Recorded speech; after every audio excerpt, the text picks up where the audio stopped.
So we are moving on to another Romantic poet, and the most famous of all of the Romantic poets in England, whose name is William Wordsworth. And Wordsworth, along with his friend Samuel Taylor Coleridge, wrote a volume of poetry called Lyrical Ballads in 1798. So, Lyrical Ballads, 1798. And Wordsworth wrote a preface to it in the second edition called Preface to Lyrical Ballads, in which he explained what was going on in the poems. And then that explanation became a sort of manifesto for the whole poetic movement, which, if it were only a poetic movement, would have probably not nearly had the influence it did, because although poetry was vastly more important then than it is now, most people don't like poetry or read poetry, let alone memorize it as they once did, let alone see it as the repository of the wisdom of ages and thereby worthy of memory. Still, even back at the time, I don't think it would have been quite as influential as it was if it had not accompanied or had a feature to it which was revolutionary.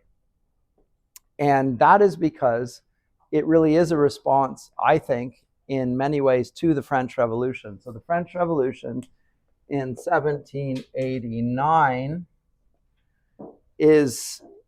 Have you done the French Revolution in your history classes yet? I don't know if you've got up to there. Okay. It tends to be seen as one of the decisive events in modern history. Some think it's the beginning of the modern period, or although opinions vary on that. But it's largely a revolt against the monarchies of Europe, in this case in France. And in 1789, the king, Louis XIV's head is chopped off, and the French Revolution proper ensues. And it is really seen as a rise of democracy, as a revolt of the populace against the rule of monarchs and of the church, for that matter. There is an anti-Christian aspect of that, largely related to French politics. So in France, in English, we have Parliament. In France, they had the king and three estates. There was the nobility on the right side of the French estates. In the middle, the clergy, and on the left, the people's representatives. And so this idea between right wing and left wing, which we still have in politics to this day, is largely in reference to the French political system. So on the right were the nobles and the clergy representatives, and on the left were the people's representatives, the so-called the third estate. And the third estate here, the common people, were revolting against the tyranny of the monarchy and the establishment. And it included a revolt against the church, at least as is expressed in France. That initial act in France spread throughout Europe. So it started in France, but shortly after that, in 1795, there's the so-called Reign of Terror, because, as has now become pretty much the standard for the left, when it gains power and executes its opponents, it starts to turn on itself. And as they say, the left starts eating its own. It's a standard behavioral consequence of the revolutionary attack on authority, is that the new authority has no basis to justify its position. It tries to state, well, we need a little bit of order here. And those that are on its left say, well, but your rule is no more legitimate than the other guys, and you're not giving us what we want, and so why should we obey you when we didn't obey the guy before? And so their heads come off. So this is the reign of terror, and the reign of terror stops when a strong man comes in, and the strong man's name was Napoleon Bonaparte. And Napoleon got his power by being a general and creating law and order in France, and at the same time wasn't really a representative of the monarchs and the royalty, although he was crowned as Holy Roman Emperor, interestingly, eventually, so much as that he claimed to represent the revolution itself, the movement of the left. And then he took the French Revolution to other countries and marched around Europe, toppling monarchies and bringing in republican governments or democracies all around Europe. And with it, the Napoleonic civil law. And so there's a whole political movement. I'm not going to spend the class talking about that, but that's in the backdrop of this. This is 10 years, more or less, onwards from the original French Revolution. And the Romantics, as I said last time in reference to Blake, are very sympathetic to the outrage at the abuse of power on behalf of the kings and on behalf of the church. And they are very much in support of the common man. And so that spirit there is also going to affect the poetry, because the poetry, historically, as we've seen thus far on the entire course, from the very beginning, tends to, when it talks about the characters, the heroes of the poems, they tend to be the nobility, the aristocrats, the princes, right? If you think about it, it's not the common man. The common man is never the hero of the poem. But come the Romantics, that choice of a hero shifts, and we get it to look at the common man, and not only the common man, even more radically than that, the child. The child starts to become the hero of Romantic poetry. And not just the child, for that matter. The children happen to be a very particular type of child very often. They often are orphans. And you might think that's a very strange phenomenon, that we go from the figure of a prince, like think about Telemachus back in the Odyssey, or in the Aeneid, we're going to talk about little Iulus, the son of Aeneas, who's going to be the great ancestor of Augustus Caesar. We're going to talk about the lineage and inheritance and the son of so-and-so, and reference to family trees and inheritance and all that. And we're going to move from that perspective to, we have the child who's been orphaned as the role model for the new sort of poetics. You could not get a more diametrically opposed type of hero, but that is exactly what we have in the Romantic period. The stereotypical hero of Western literature after the Romantics is the orphan. And when I say stereotypical, that's because you will struggle to find any exceptions to this rule.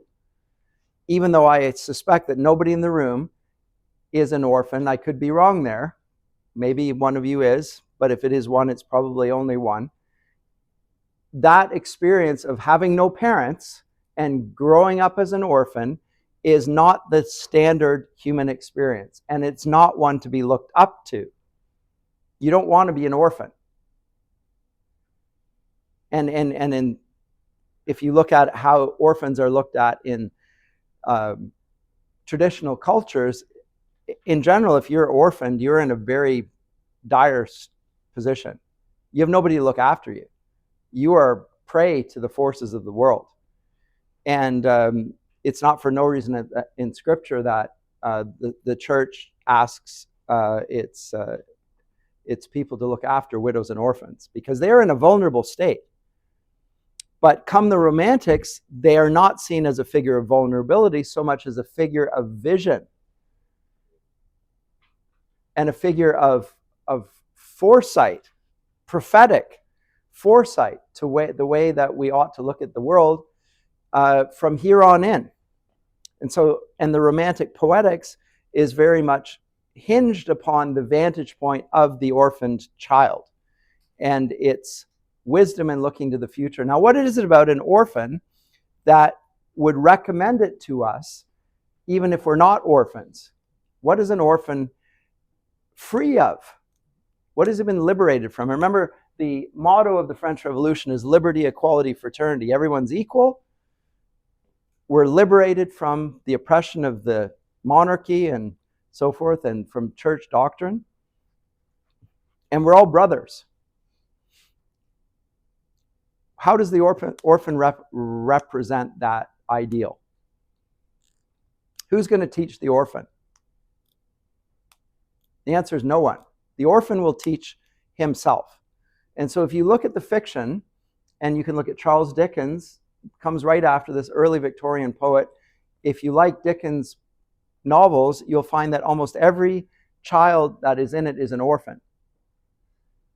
And that orphan is the hero of the story, and the child has to find his way in the world and figure out how things, and we see things through the vantage of the child. You will find the same thing in Anne of Green Gables here in Canada. And you'll find it throughout the comic book fiction superheroes. They're all orphans. And I'm not sure there are any exceptions to this. If you look at the Disney characters, orphans. James Bond's an orphan. Harry Potter's an orphan. Right? I struggle to find any role models in pop culture that are not orphans. And so with that observation, which most people don't even notice, which is an odd thing in itself, but once you notice it, you can't stop seeing it, saying, well, why would an orphan be the vantage point of heroism that everyone watching it would want to imitate and emulate? Because that is what literature does, by the way. It's not just entertaining us, it's teaching us how to look at things.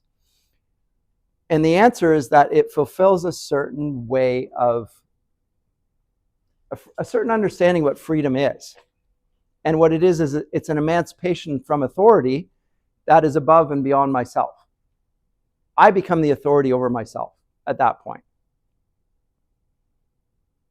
Because I have no teachers. I have no natural hierarchy. I have no one to look up to. Nobody's going to look after me. I'll have to look after myself. And in general, this is presented as a very positive thing. So think of Harry Potter. Dumbledore's around, the wise old man. He's got a gray beard, played by a nice British actor, and he's likable and, wise old man. Yeah, but at the end of the day, Dumbledore can only say to Harry, well, you have to do, there's a strength within you, and you will have to determine what the right thing to do here. I can't tell you. Same thing with Peter Parker. With great power comes great responsibility. Okay, so I have to decide. Nobody can tell. The power within the individual is the thing that we appeal to in order to gain wisdom over our conduct going forward. And that introversion, that looking within ourselves to find how we ought to behave, is henceforward the model of wise action, which is presented in post-Romantic literature. And it fulfills the Enlightenment's prime postulate, even though it's called the Romantic period, and it is, in some sense, reacting to the Age of Reason, the Enlightenment. It still employs the Enlightenment's great core belief in autonomy. The word autonomy from the Greek for law, and auto, again, from the Greek word for self. You're a law unto yourselves. So in the great Enlightenment philosopher Immanuel Kant, when he's describing what enlightenment is, he describes it as liberating ourselves from the tutelage of the past, from the shackles, like the chains that we have. Remember Blake talked about the mind-forged manacles? And then he says, dare to know, sapere aude, dare to know. Don't appeal to your parents. You don't appeal to the church. You don't appeal to your teachers. You are the teacher. we're going to flip everything around. You will look within yourself and decide what's right for you because you are a law unto yourself. And that creates a sort of a man of lawlessness. That is the cultural consequence. I know I'm quoting scripture there. There's a man of lawlessness. In Christian circles, they question, who is this man of lawlessness? Are they waiting for an individual? I don't know if they think he's got a tag on his forehead or something that says, I'm the man of lawlessness, or he's going to announce himself. I don't know, but I'm wondering if the man of lawlessness is a reference to an age dominated by a belief that we are the law unto ourselves and there is no law above us. We're not accountable to a law or a lawgiver. We are the law. And so we determine our identity. I remember at the beginning of the course, I said one of the prime issues that is raised by Sophocles in his Oedipus Rex, Oedipus the king, is the injunction of the Delphic oracle to know thyself. You remember that? I don't know if you remember that. You weren't all with me, maybe. But in Greek, nothi se auton, know thyself. That was the Delphic oracle. Socrates went to the Delphic oracle. The Delphic oracle pronounced him the wisest man who ever lived. Socrates went around saying, I have no idea. All I know is that I know nothing. And so he went to the wise teachers of the day and asked them, since he doesn't know, and they're reputed for knowledge, you tell me then what the nature of ultimate reality is. What is a human being and so forth? You tell me. He engages with the sophists and finds out that after very little dialogue that they don't know anything either. They just pretend to know. And so they get really angry at him because they make a lot of money getting paid to teach about things that they're plainly just gaslighting other people over. And Socrates appears to be the figure of wisdom there. Okay. And that's not going to, if you take away people's means of living, which is they're getting paid to teach you that they're wise when they're actually they know nothing, they're going to get really angry at you. And they do. They kill him for this. Okay. So he knows himself and he's the figure of wisdom. The other figure of wisdom is, of course, Oedipus, who solves the riddle of the Delphic oracle, but he himself has no idea who he is. He doesn't know that his parents are, in fact, the people that he has just murdered. He's murdered his father down the road, and he marries his mother, has children with her, and he doesn't even know. He thinks he's avoiding that fate. So Aristotle says Oedipus is in, and even though we're dealing with a poetic text, a tragedy, it's dealing with the same issues that philosophy engages with, the riddle of human nature, who we are. Right? We talked about this. And now we've got back from an answer to that riddle. The answer to the riddle of is who is man is answered by Christ. The Word became flesh and dwelt amongst us. You want to know what a man is? Look at Jesus Christ.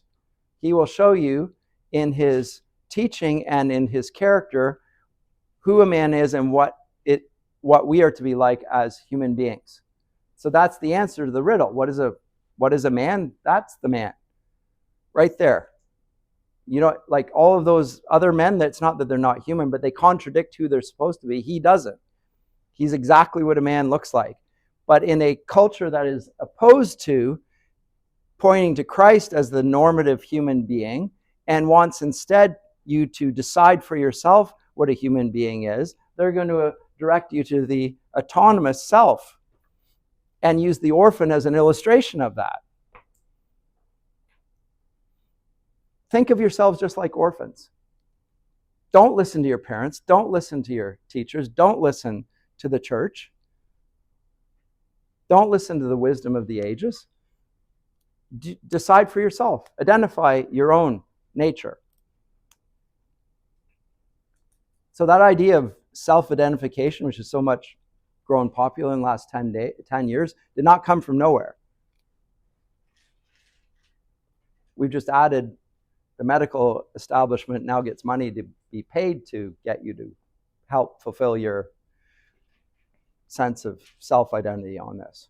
But anyway, Wordsworth is nothing to do with what I just said in terms of this radical movement, other than he points us to the child and the orphan as role models as a way of seeing a deep truth that lies within us that unites us with the world around us.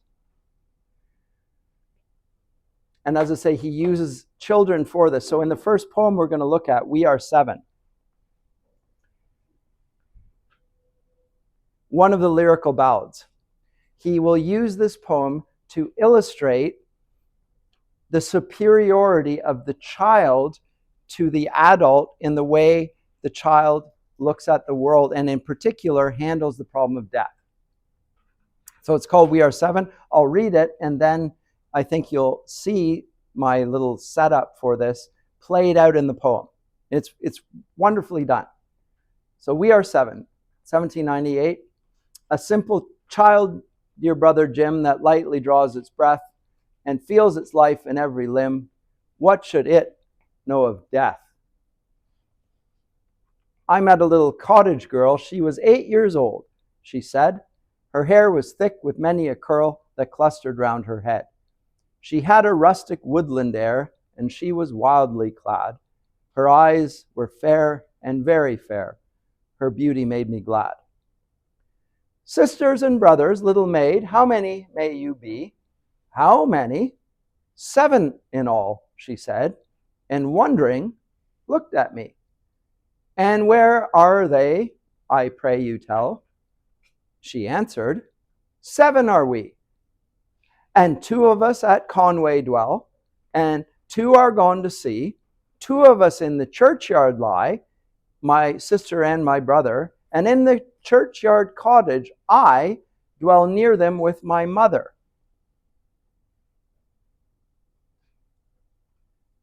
So it's an adult and a child in dialogue. You say that 2 at Conway dwell, and 2 are gone to sea, yet ye are 7?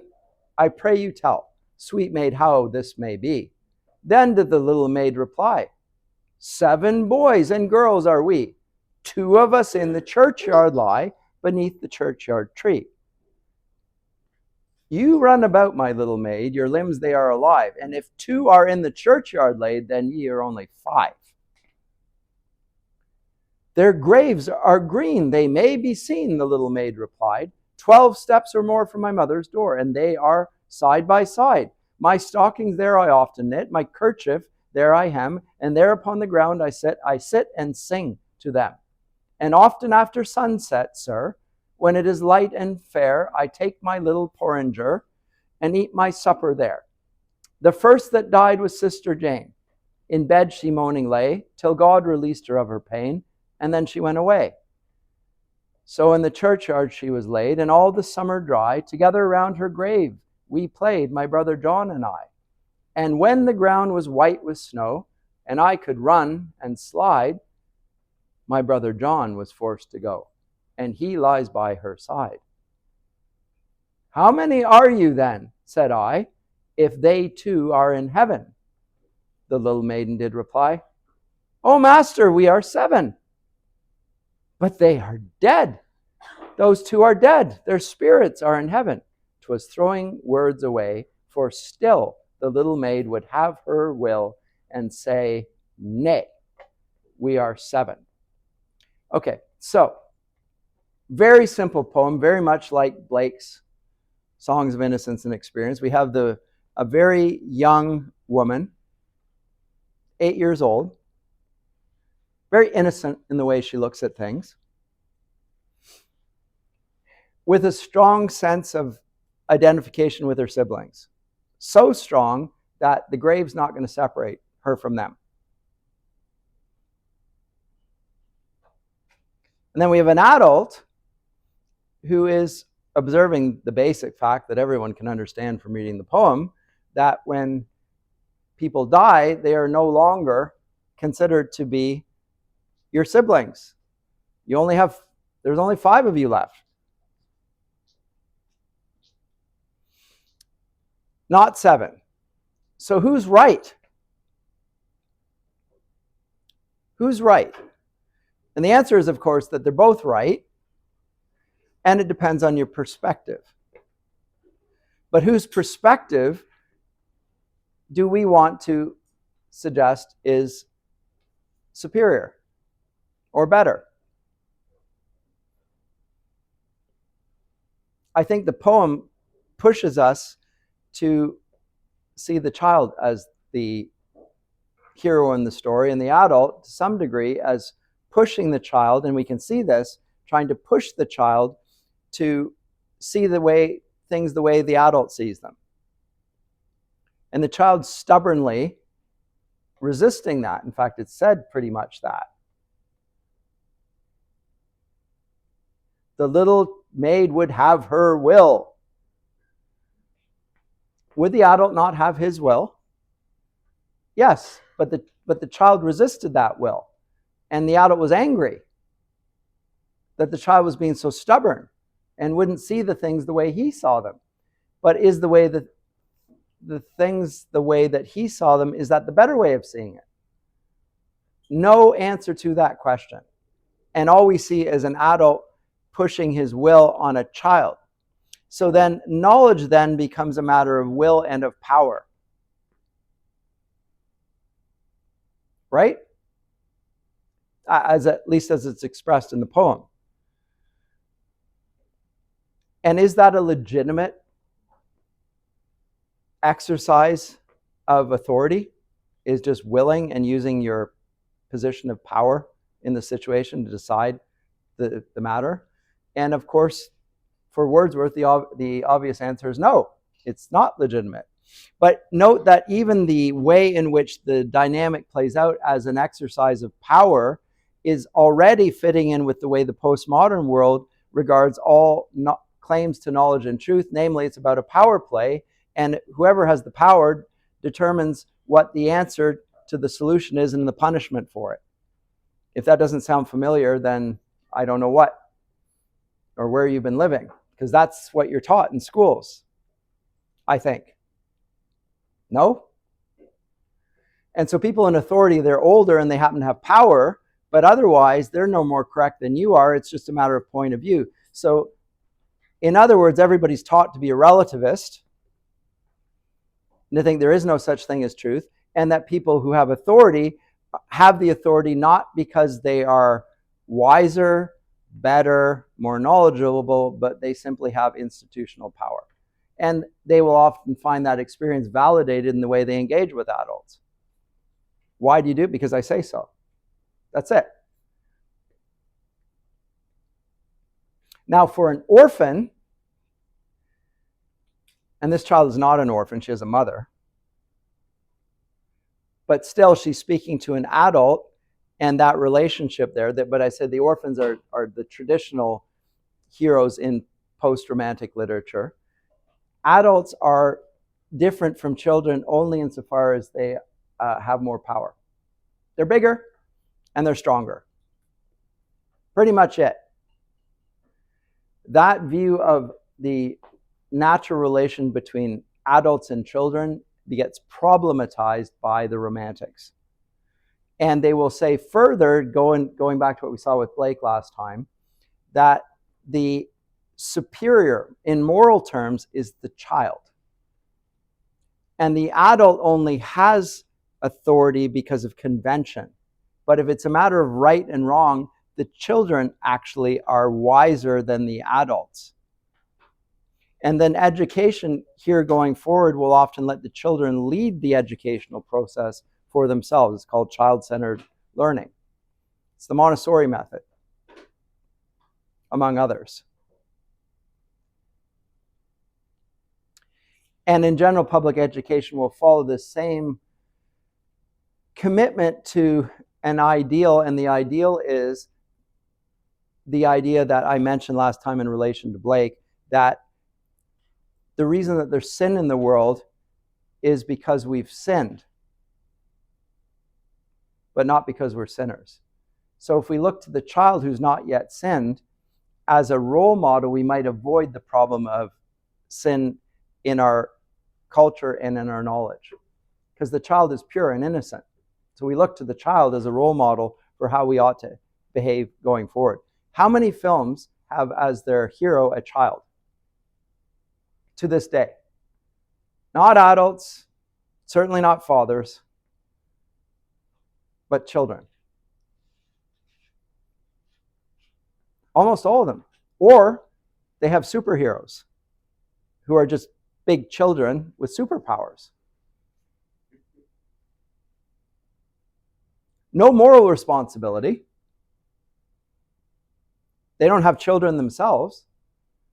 They don't respond to the authority of God. There's no authority above them. They just have superpower. And they are supposed to exercise it responsibly, but then again, there's no standard of what constitutes responsible action. I guess other than beating the bad guys. But the bad guys seem to just be other characters with superpowers that like people or dislike them. So if you're a good guy, you like people, and if you're a bad guy, you don't like people and you want to kill them all.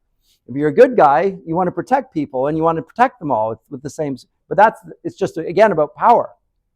That's a very, I would say, very cynical view of the human world, where there is such a thing as beauty, truth, and goodness, and justice.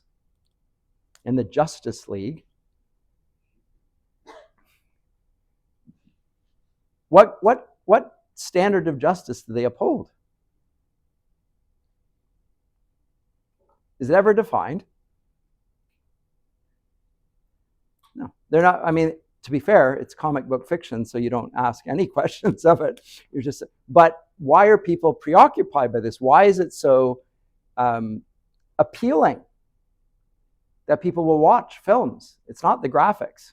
The graphics are great, I guess, but there's something spiritually attractive about this battle between good and evil, in which power becomes what decides the outcome.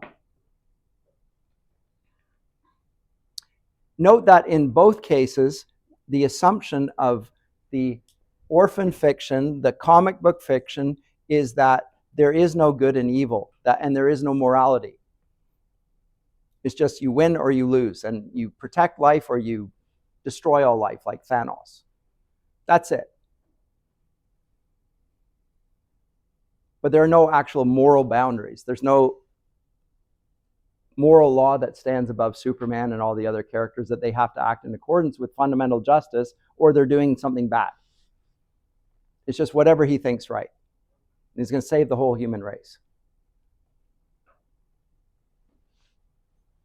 So morality gets thrown aside. Now, I say this because I would say, I may be wrong on this, in my experience, most people growing up think that there is a right and a wrong. There's such a thing as right and wrong. There's good and there's evil. Most people think that that's the case. In the academy for now centuries, the academics have acted as if we're beyond good and evil, that those considerations do not apply. And comic book fiction reinforces that belief.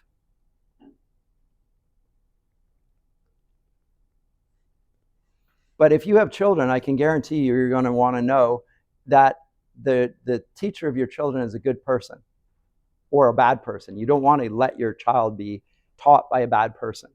So you assume that there is such a thing because you know that there is such a thing, and yet the academics will tell you that there is no such thing as a good person or a bad person. That's a matter of perspective. And again, the difference between Thanos and Superman is simply perspective. Remember, Thanos wants to wipe out a certain amount of the human race to start all over again. And the others say, well, that's not good. Well, how come? Maybe Thanos is right. Thanos means death, by the way, in Greek. Why is it wrong to wipe out a certain percentage of the human race? Is life intrinsically valuable? If it is, that's not what the superheroes contend. They don't appeal to why Thanos is wrong, just that it's horrible that he should contemplate such a thing. But they don't give a defense of why it should be the case that a certain percentage of the population isn't wiped out. There's no defense forthcoming. This is a terrible idea, and we have to fight against this, and we're going to unite to make sure that doesn't happen. With power stones. No, they're called power stones. Anyway, let me not get into the Marvel universe too much. But it then becomes about power, and those are the dynamics that Wordsworth presents here between the child and the adult. The only thing that is adjudicating or creating the outcome here is that the adult is saying that this little girl is willful, and I'm older. Right? Same vantage point of the French revolutionaries. The king has power, but he's a tyrant. And the aristocracy and the church represent the establishment, and they appeal to their authority. But is their authority anything other than power, or is it grounded in something above that? Now, I happen to think it's grounded in something above that myself, but they don't. They think it's just pure power. Cynicism. Do you have comments or questions about this poem? I want to move on to another greater poem than this. This is a great entry point. Okay, so let me go to the next poem, Tintern Abbey. And this is Tintern Abbey, by the way. This is a place. And what do you notice about Tintern Abbey? You know what an abbey is? It's where an abbot, a monastery, and so forth rules. But what is it you notice about Tintern Abbey? Well, yes, I can give you other pictures of it as well, I'm sure. There's another one. I don't want, but look. There's a better picture, or even that. Or even that, from above. What do you notice about Tintern Abbey? Yeah, it's in the shape of a cross. But that, what else? It has no roof. Is this a habitable, usable building? No, it's a ruin. Okay? And it's been ruined by what? Well, if you had some historical knowledge, King Henry VIII seized the monasteries, the properties, and so forth from the Catholic Church, and most of these monasteries, buildings went into disrepair and ruin. So the roof eventually caved in because nobody was repairing it. And the sides of it, the stained glass, which would have been in the windows, eventually broke. And now you've got holes where the windows used to be. But you have a ruin. Right? You can see it there, and even with a little wiener dog in the foreground. Okay. Cute. Tintern Abbey. Wordsworth writes a poem about this. It's a bit of a mouthful for a title, but lines written a few miles above Tintern Abbey from Lyrical Ballads. And note that it is on revisiting the banks of the Wye. The Wye is the river that runs alongside Tintern Abbey during a tour, July 13th, 1798. And let me blow this up a little bit more so you can see this at the back. And what you're going to notice about this, I'll try and read, I won't read the whole thing, I'll read a significant extract from it, is that Wordsworth is using time and memory to think about how things were in the past and the way that they are now. So he's thinking about a place which is a ruin, and and that choice of a ruin is not accidental either. Let me say something about that. I should have said this before.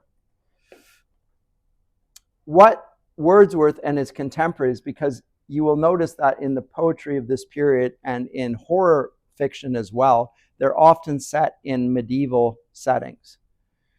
In ruins with monks and priests and nuns, and some sort of scandal is ensuing, but it's a place where there's vestiges of Christianity, and yet there's scandal about it. And something awful. It's Frankenstein, Dracula, whatever. But they are also representations of an aesthetic that I'm going to call the sublime.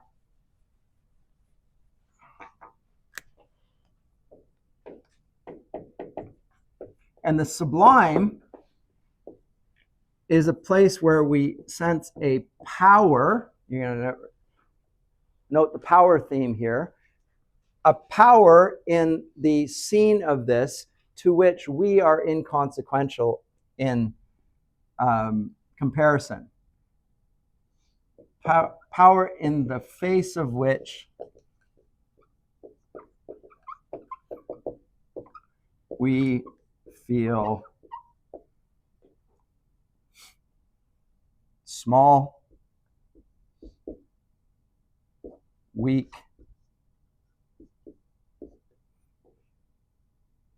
insignificant. I'm just making up adjectives here.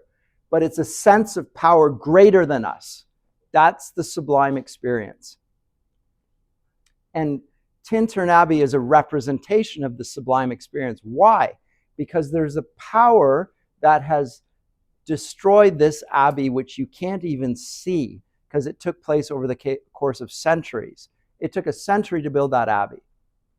Some abbeys, some places like Notre Dame and Durham Cathedral, where I spent a decade of my life, it took centuries to build those things, like generations of people to build this grand edifice, and nature destroyed it so that it's just a vestige of what it once was. You can see some of the signs, but it's a ruin. So greater than the power of man to construct an edifice is the power of nature to destroy it slowly, quietly, silently, inconspicuously. That's what they see in ruins. And you'll notice that in all sorts of scenes in horror movies as well. When you watch a horror movie, the terrifying scene is there when you can't see the threat. It's around the corner. It's beneath the water, like in Jaws. Or it's around the corner. You can hear the music. It's building up the suspense, and you're wondering what's around the corner. You know there's something around the corner, but you can't see it. That's when the sublime is awakened, that sense of terror, a power, a threat greater than you, and in the face of that threat, you're weak. That's a sublime experience. When you look at Lake Ontario and you go down to the lake, look out over it, and you will see nothing on the other side.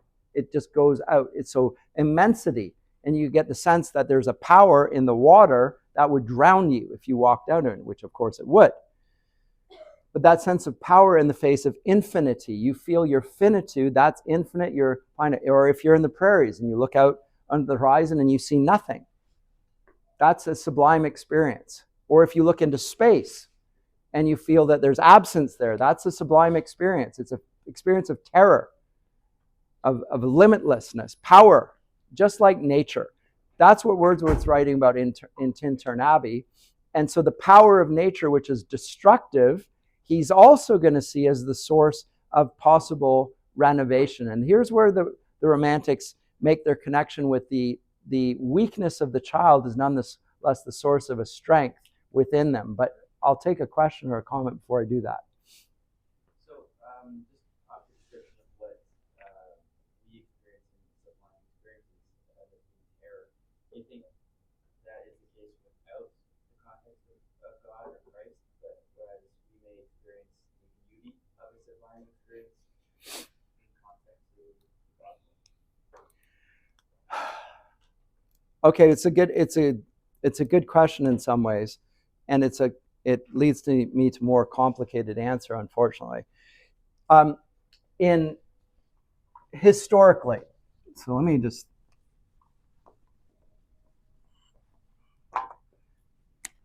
There's such a thing as beauty, and I've talked about beauty. I talked about beauty on this course repeatedly.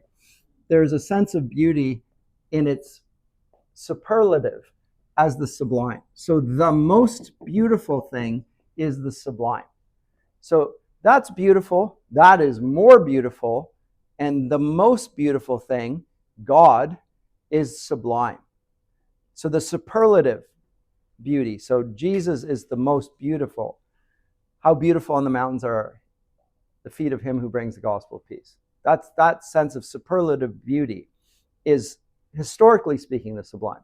But come the Enlightenment, and a writer by the name of Edmund Burke, who very much influences William Wordsworth, these things are not seen as a matter of degree. So there's a beauty, and that's more beautiful, and that is the most beautiful imaginable. Rather, they're not a matter of degree, they're a matter of kind. So beauty is not equal to the sublime. In fact, it is the categorical opposite experience, and it is related to the experience of power. So the sublime is the feeling of powerlessness in the face of something immense. Burke will use the illustration of Satan and death in Paradise Lost Book 2 as having the other shape, if shape it had, that shape had none, informed, distinguishable, etc. Line 666, he says that's a sublime description. You're describing death as something that you can't describe. That is a sublime. Everything about it is dark. We can't see it. Or a head or a crown that had no head.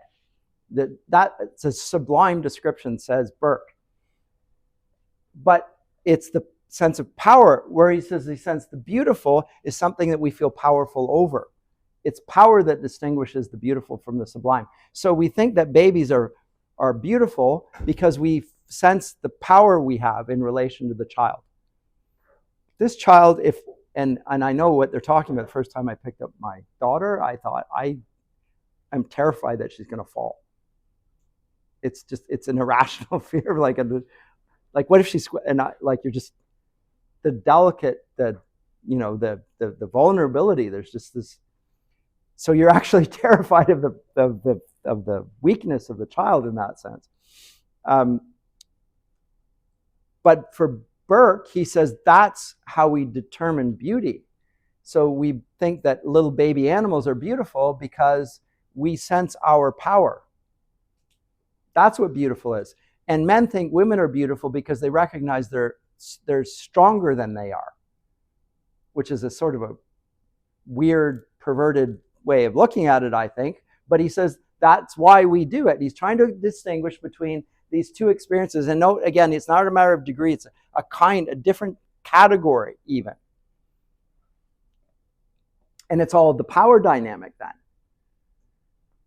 And why would we think that women were beautiful? Well, they're less angular, they're rounder, they're softer, they're whatever, their voices are.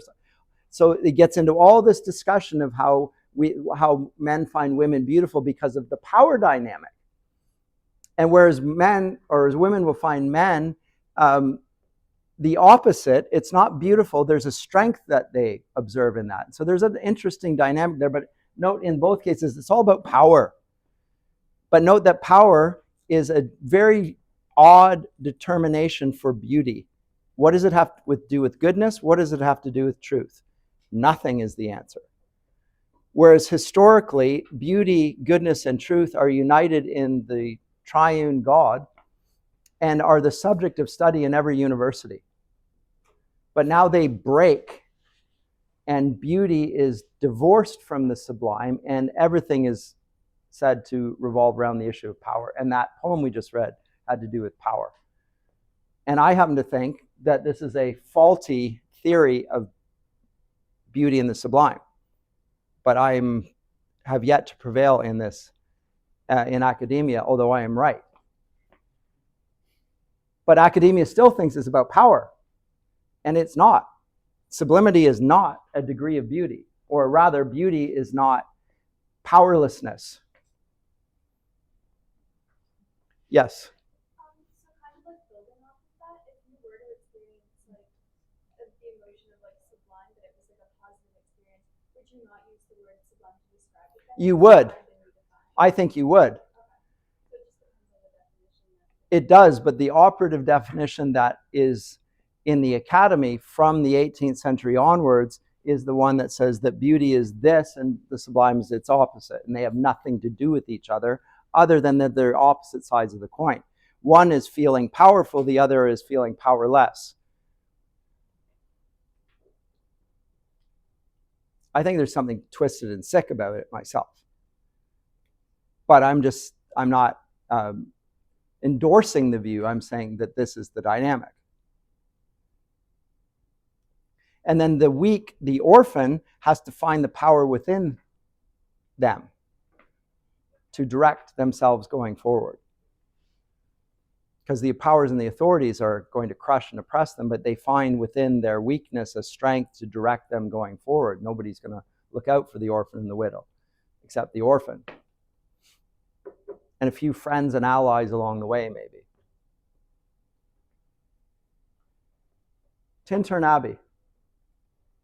So with this landscape in mind, the fact that Wordsworth perceives it as sublime and that it represents the power of nature, which you cannot see, but you can sense. So it's something that is invisible, a power that is invisible and yet tangible.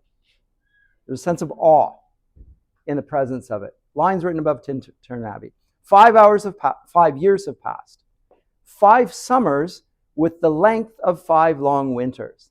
I love that line. I'm not going to interrupt myself again. What's the difference between 5 summers and 5 winters? They're both seasons, but winter seems so much longer. And so he repeats himself 3 times, 5 years, 5 summers, 5 winters, and yet by making that association, the length of time seems to be underlined. And again, and I want you to note all the words that connote something that's not visual, and yet something that we sense. And again, I hear these waters rolling from their mountain springs with a sweet inland murmur. Once again do I behold these steep and lofty cliffs, which on a wild, secluded scene impress thoughts of more deep seclusion and connect the landscape with the quiet of the sky. The day has come when I again repose here under this dark sycamore and view these plots of cottage ground, these orchard tufts, which at this season with their unripe fruits among the woods and copses lose themselves, nor with their green and simple hue disturb the wild green landscape. Once again I see these hedgerows, hardly hedgerows, little lines of sportive wood run wild, these pastoral farms, the green to the very door, and wreaths of smoke sent up in silence from among the trees, with some uncertain notice, as might seem, of vagrant dwellers in the houseless woods, or of some hermit's cave, where by his fire the hermit sits alone. Now, let me stop there, just because I need to draw your attention to things that might escape your attention. And one of the things I want to first draw your attention to is that he is inviting us to pay attention to things that escape our attention. And how does he do that? Remember, the Romantic wants us to look to heroism where we normally find no heroism, in the child, in the orphan, in the things that are, by the world's standards, overlooked. How is he going to promote this sort of attention to the small things in a poem that's going to flip poetics on its head? Well, I said that he's going to appeal to different senses. The first sense that he appeals to is our hearing. Now, if you look at a landscape, there you go. There's the landscape. What's the sound it makes?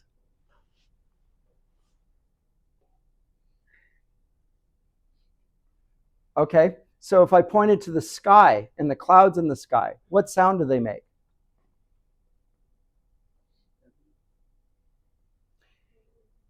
And if I started talking about secluded thoughts that prompted ideas of a more profound seclusion, what would the thought be there?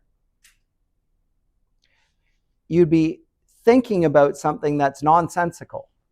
It's a category mistake. The sky doesn't make noise. Smoke doesn't make noise. And the landscape makes no noise. Other than if you hear inland murmurs, it might be the trickling of the streams in the background. Maybe. But you're paying attention to things that normally people don't observe. And that is standard Romantic poetic practice, and nobody's better at it than Wordsworth. He's absolutely brilliant at getting you to look at the background of things. I'll give you another landscape that's the prototypical romantic landscape.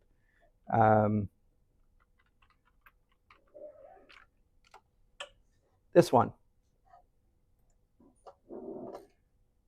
You ever seen this painting? Yes, I hear. What is the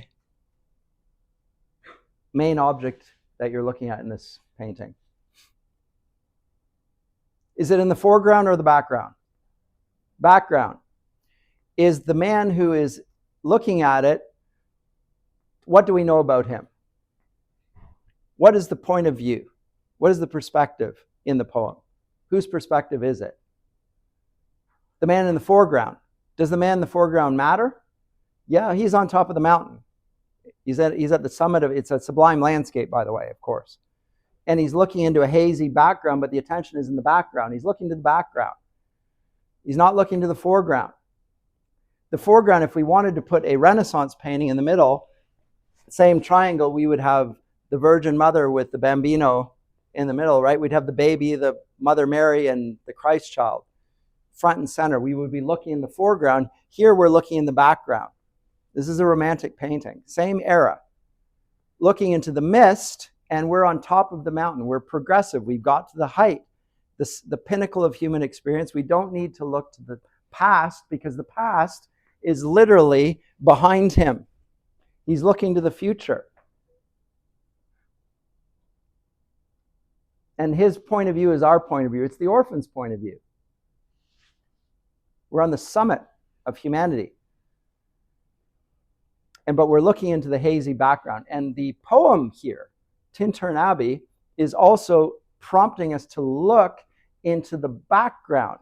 Because he says, once again do I behold these steep and lofty cliffs, which on a wild, secluded scene impress thoughts of more deep seclusion. Now, what are thoughts of more deep seclusion?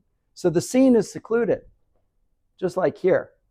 Although there's no scene here, but let's go here. This is a secluded scene. There's no people around, and it gives a thought of something even more secluded, even more in the background, and connect the landscape with the quiet of the sky.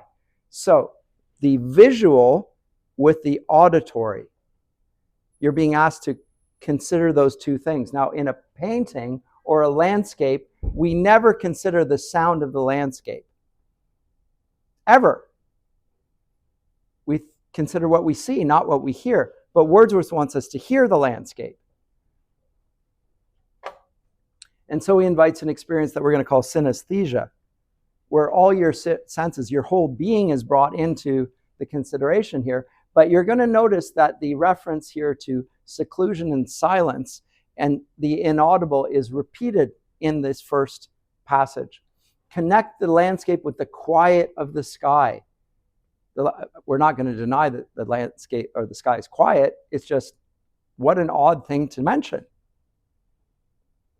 The day has come when I repose under this dark sycamore and view these plots, and among the woods and copses lose themselves, nor with the green and simple hue disturb the wild green landscape. And once again I see these hedgerows, hardly hedgerows, little lines of wood run wild. So it's no longer orderly, but nature has broken out. Like an English garden. It's not like a French garden where it's, lined up in rows. It's like gone all over the place. And the farms are green to the very door. The greenness has a sort of a metaphysical sense to it. And wreaths of smoke go up in silence. What an odd thing to mention. What sound does smoke make? It makes no sound. Clouds make no sound. Smoke makes no sound. The thing that created the smoke might make a sound, but he's not talking about the fire. He's talking about the smoke. But he's pulling us into the background. And for him, the background is the focus of attention. Just like here.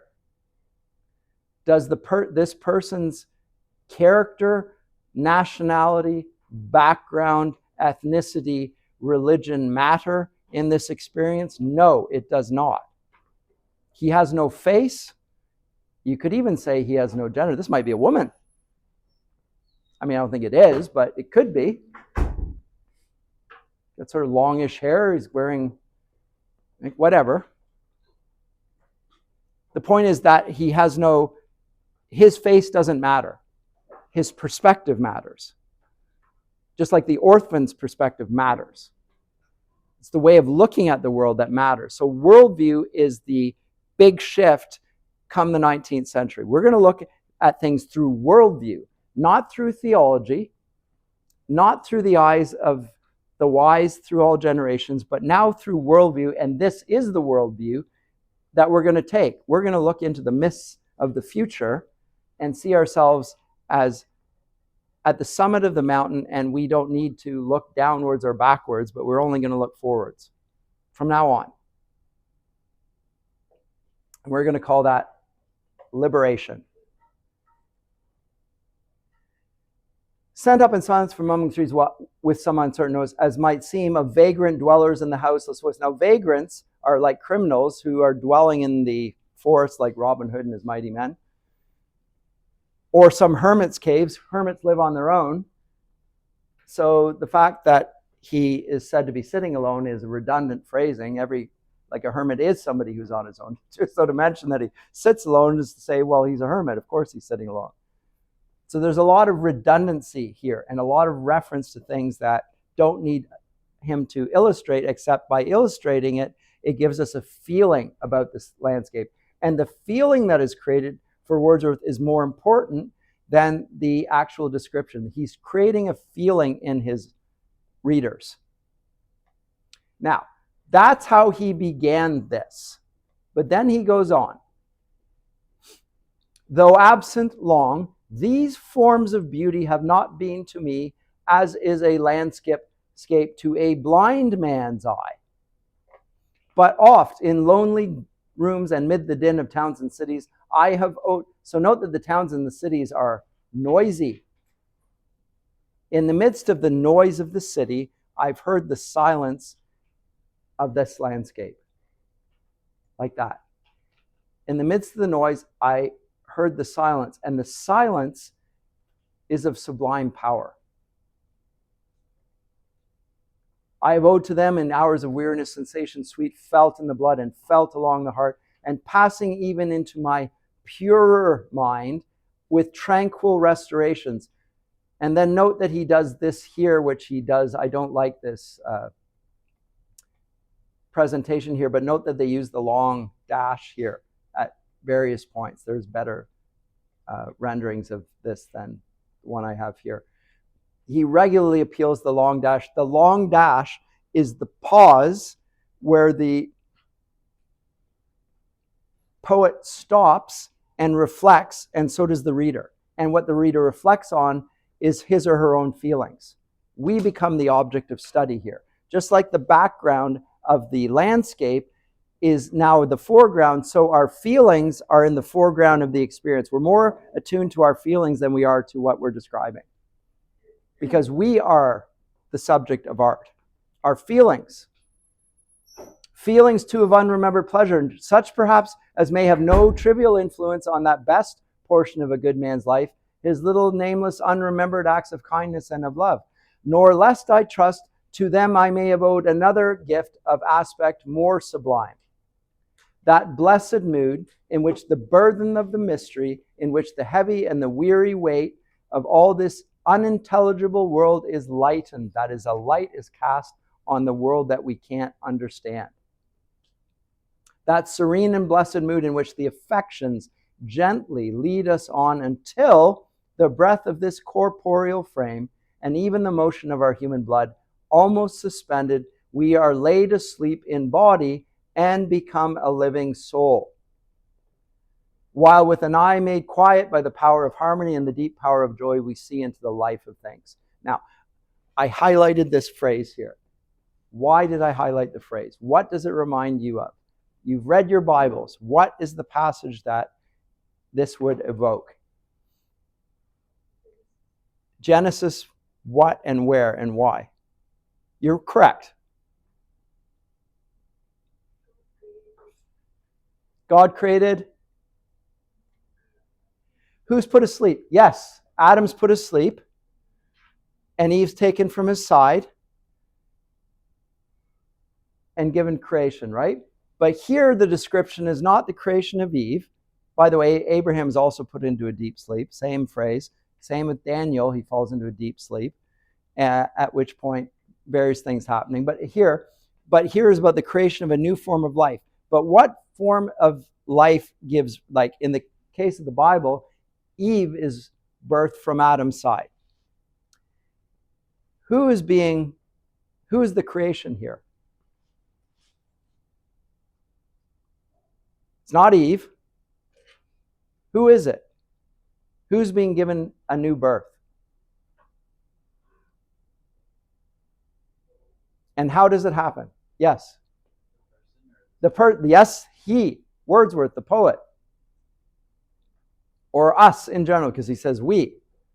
In the quietness, when he's reflecting backwards on the experience 5 years ago of Tintern Abbey, in the silence, in the background scene, and thinking in the midst of the noisy city, he reflects on that experience, and in the reflection on it, he imagines and thinks about the significance of it and the power that lies in the quiet background that he paid no attention to, but now he realizes that it was so momentous that it created a new creature altogether. It's a new birth. He's been born again. But he's born again to a perspective, a vision about life and himself and his connection with all sorts of things. He's the birth of the imagination. And with that, with an eye made quiet by the power of harmony and the deep power of joy, we see into the life of things. We get divine power to see into the life of things. Sounds like a pretty powerful perspective, but he gains it through meditating on silence. Sounds like a very Eastern philosophy, by the way. Very much like Buddhist mindfulness. Right? If this be but a vain belief, but oh, how oft, in darkness and amid the many shapes of joyless daylight, when the fretful stir unprofitable and the fever of the world have hung upon the beatings of my heart, how often, Spirit, have I turned to thee, O sylvan why, thou wanderer through the wood, again the why is the river. Through the wood, how oft has my spirit turned to thee, and now with gleams of half-extinguished thought, with many recognitions dim and faint, and somewhat of a sad perplexity, the picture of the mind revives again. The picture of the mind, looking in the background, revives again. And while here I stand, not only with the sense of present pleasure, but with pleasing thoughts that in this moment there is life and food for future years. He's appealing to the Anglican liturgy here, and the life and food for future years. This vision is going to give him a sort of a... And so I dare to hope, though changed no doubt from what I was when first I came among these hills 5 years ago as a young man, when like a roe, that is a deer, I bounded o'er the mountains by the sides of the deep rivers and the lonely streams, wherever nature led, more like a man flying from something that he dreads than one who sought the things he loved.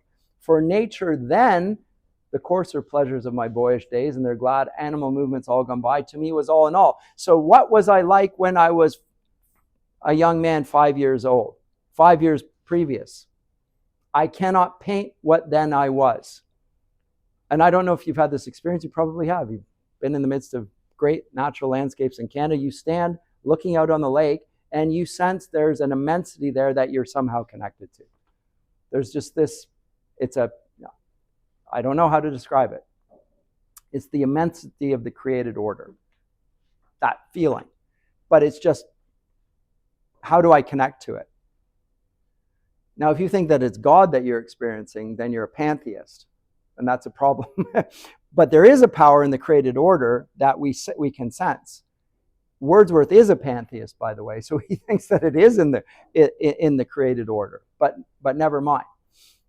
But that was when it was him 5 years ago, whereas now they were an appetite, a feeling, and a love that had no need of a remoter charm of thought unsupplied or any interest unborrowed from the eye. That time is past, when I was naive about the landscape and just felt the connection. Now I think about it as an adult and I see the distance between us. And yet I know that that experience made me who I am today. So he's going to attribute to nature and the sublime experience the very maturity of outlook that now makes him into a man, and a good man at that. Not to God, not to his instruction from his school, not to his parents. Wordsworth lost his father at 10 years old, but to nature itself. Nature will be his mother, his teacher, something he's connected at. And he says, I have learned to look on nature, not as in the hour of thoughtless youth, but hearing oft times the still sad music of humanity, nor harsh, nor grating, though of ample power to chasten and subdue. And I have felt a presence that disturbs me with the joy of elevated thoughts, a sense sublime of something far more deeply interfused, whose dwelling is the light of setting suns, and the round ocean, and the living air, and the blue sky, and in the mind of man, a motion and a spirit that impels all thinking things, all objects of all thought, and rolls through all things. He senses unity with nature, and he knows it. Before he saw nature out there, now he sees the nature out there is also in here. It's panentheism. He feels the unity of everything in the air, the water, the ocean, the blue sky, in his mind. There's a connectiveness that's in the fog of the landscape. He feels in the fog his human nature being best expressed. Not in the face of Christ, not in the nativity scene, but in the fog in the background. I'll leave it with that for today.